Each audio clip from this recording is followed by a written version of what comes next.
ചിലന്തി വലയിൽ കുരുങ്ങിപ്പോയ ഒരു മനുഷ്യൻ വളരെ കൗതുകകരമായ ഒരു നാനോ സൃഷ്ടിയെക്കുറിച്ചാണ് പറഞ്ഞു വരുന്നത്. ഇതാണ് ആ സൃഷ്ടി. ഇവിടെ ചിലന്തി വല, നമുക്ക് ലെൻസിലൂടെ നോക്കിയാൽ ചിലന്തി വല കാണാം. ചിലന്തി വല യഥാർത്ഥ വല തന്നെയാണ്. അതിനകത്ത് കൈകൊണ്ട് കൊത്തിയുണ്ടാക്കിയ സ്വർണ്ണത്തരിയിലെ ഒരു മനുഷ്യനെയും കാണാം. ഇന്ന് മയക്കുമരുന്നിന്റെ വ്യാപനം വളരെ ദോഷകരമായ സമൂഹത്തിൽ വ്യാപിച്ചുകൊണ്ടിരിക്കുമ്പോൾ അതിനെതിരെയുള്ള ഒരു സന്ദേശം ഉൾക്കൊള്ളിച്ചുകൊണ്ടാണ് ഈ ഡ്രഗ്സ് ട്രാപ്പ് എന്ന് പേര് കൊടുത്തിട്ടുള്ള ഈ ഒരു നാനോ സൃഷ്ടിച്ചിട്ടുള്ളത്.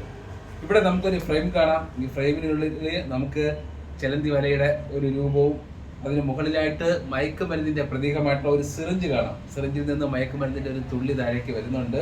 ഈ സിറിഞ്ചിനടിയിലായിട്ട് മറഞ്ഞിരിക്കുന്ന ഒരു കറുത്ത ചിലന്തിയും ഉണ്ട്. ഇനി നമുക്ക് നാനോ സൃഷ്ടി ലെൻസിനുള്ളിലേക്ക് നോക്കാം.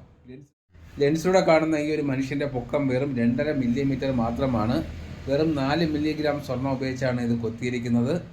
നമുക്ക് ലെൻസിലൂടെ കാണുമ്പോൾ ആ മനുഷ്യ ശരീരം ആരോഗ്യമല്ല ക്ഷയിച്ചിട്ടുള്ള ഒരു അവസ്ഥയിലാണ്. ശരീരത്തിൽ വസ്ത്രങ്ങളൊന്നുമില്ല. മയക്കുമരുന്നിൻ്റെ അഡിക്ഷനിലൂടെ സർവ്വതും നശിച്ചു പോയതായിട്ട് കാണിക്കുന്നതിന് വേണ്ടിയിട്ടാണ് ആ രീതിയിൽ തന്നെ ചെയ്തിരിക്കുന്നത്. നമ്മുടെ സമൂഹത്തിൽ ഇനി ആരും ഈ ഒരു മയക്കുമരുന്നിൻ്റെ ട്രാപ്പിൽ പെട്ടുപോകാതിരിക്കട്ടെ എന്ന് പ്രാർത്ഥിക്കാം. പെട്ടുപോയിട്ടുള്ളവർക്ക് പുനരുജ്ജീവനത്തിനായി വേണ്ടി നമുക്ക് കൈകോർക്കാം.